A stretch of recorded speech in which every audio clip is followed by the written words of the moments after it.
fantaro fa afaka mamonjy anay ny Andriamanitray dia ilay Andriamanitra izay tompoinay.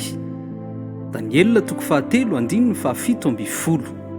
Nampanao sarivongan'olona volamena ny mpanjaka Nebokadnesara ary namoaka ny didy manao hoe: raha vao renareo ny feon'ny trompetra ary zava-maneno isan-karazany dia miankohofa ka mivavaha amin'ny sarivongan'olona volamena, ary na iza tsy miankohoka sy tsy mivavaka aminy dia hatsipy miaraka amin'izay ao anaty lafaoro misy afo mivaivay. Daniela toko 7:5-9. Tsy natateraka izany anefa i Sadraka sy Mesaka ary Abednego, ary na dia ny mpanjaka mihitsy aza no nifanatrika tamin'izy ireo ka nandidy tamin'ny katezerana ny amin'ny vavahana sy ankofana amin'ilay sarivongan'olona volamena dia toy izao no navalin'izy ireo. Fantaro fa afaka mamonjy anay ny Andriamanitray, ilay Andriamanitra izay tomponay.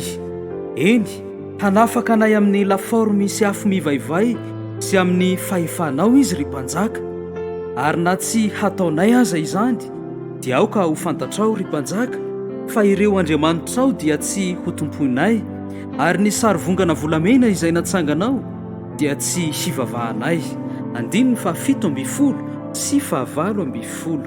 Mampandiny tena tanteraka io valiteny feno fahasahiana miantefa tamin'ny mpanjaka io, ary andraisantsika fampianarana toy izao: tompony fahefana rehetra ny Andriamanitra izay tompointsika ka afaka mamonjy sy manafaka. Tsy filanjavatra no iarahana amin'Andriamanitra fa tena fahatokiana azy tanteraka.